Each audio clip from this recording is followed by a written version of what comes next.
আসসালামু আলাইকুম প্রিয় শিক্ষার্থীরা, আজকে আমরা চতুর্থ শ্রেণী গণিত পৃষ্ঠার সর্বশেষ কিছু অঙ্ক ছিল, এটা কিছু আজকে সমাধান করব। এই যে 67 পেজটা সবাই ওপেন করো, সবার নিচেই দেখো খালি ঘর যথাযথ সম্পর্ক প্রতীক বসাও।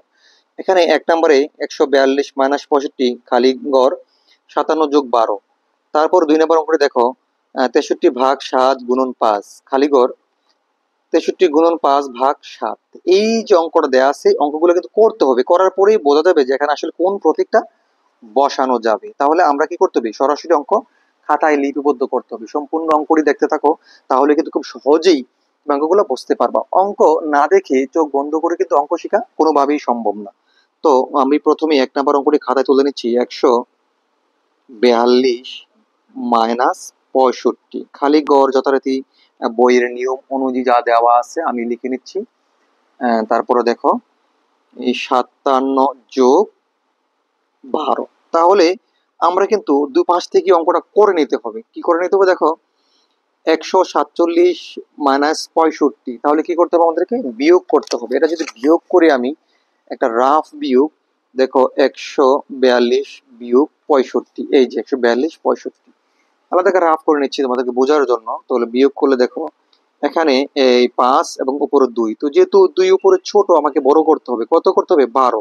বাম পাশে 1 দিলে 12 হয়, তো 12 থেকে এই 5 চলে গেলে থাকে কত, 7 থাকে। কত থাকে, 7। হাতে 1 ছিল, এখান থেকে 1 নিয়ে এখানে বড় করেছিলাম, তো এখানে কত আছে, এখানে কত, এই হাতের 1টি এখানে যোগ হবে, কত হবে, 6 কে 7, 7 আছে 14 হবে কত হলে, তো 7 আছে 14 থেকে 7 বাদ দিলে থাকে কত, 7 থাকে, তার মানে 77। কত পাইলাম, এখানে পাইলাম আমি 77। তাহলে খালি বক্স তো ঠিকই হয়ে গেল।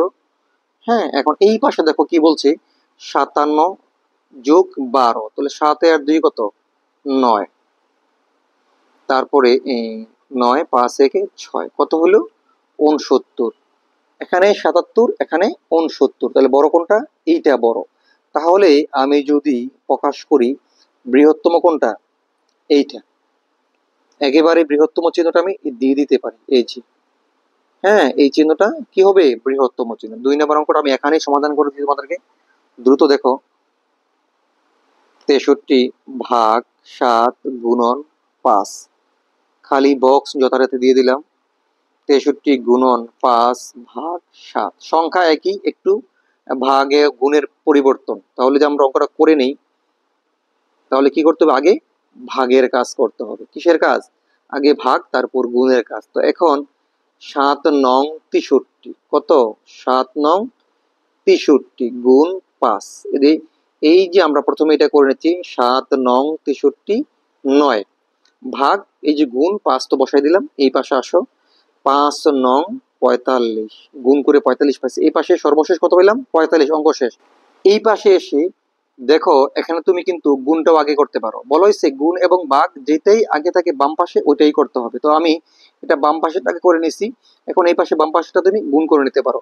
তো 63-কে 5 দিয়ে গুণ করলে কতবার যায়, এটাই কিন্তু আমাকে গুণ করতে হবে। এই পাশেই কিন্তু গুণটা করে নিচ্ছি।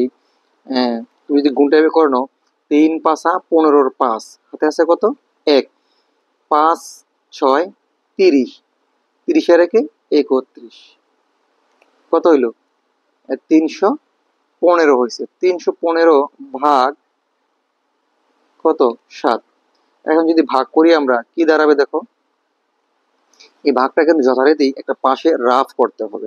তো রাফ করে নিচ্ছি আমি।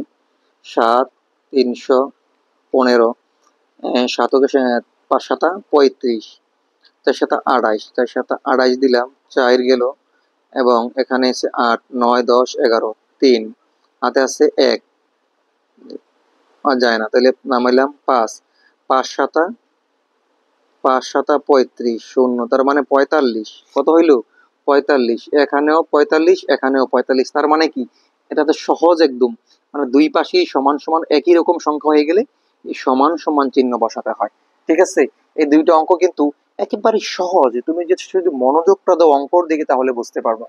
তোমার মনোযোগ যদি টিভির দিকে থাকে, কারো মানুষের দিকে থাকে, কারো কথা শুনতেছো, এরকম অবস্থায় অঙ্ক প্লে করলে কিন্তু অঙ্ক বুঝতে কষ্ট হবে। সুতরাং তোমরা যারা অঙ্ক শিখবা, এই ভিডিওগুলো যখন দেখবা তখন তোমাকে মনোযোগ দেবে অঙ্কর দিকে, একেবারে মনোযোগ অঙ্ক দিকে দিতে হবে, তাহলে কিন্তু খুব সহজ অঙ্কগুলো শিখতে পারবে। দুইটা অঙ্ক যারা বুঝতেছে অবশ্যই কমেন্টে জানাবা, যে না বোঝো তাও কমেন্টে জানাবা, তাহলে আমি আরো ভালো করে অঙ্ক দেওয়ার চেষ্টা করব। দেখা হবে পরবর্তী অঙ্ক নিয়ে। আজকে 67 আলোচনা করছি, 68 পৃষ্ঠার অঙ্ক নিয়ে গুরুত্বপূর্ণ কিছু অঙ্ক নিয়ে আলোচনা করব। হ্যাঁ, ওই পর্যন্ত অপেক্ষা থাকো, ভালো থাকো সবাই, আল্লাহ হাফেজ।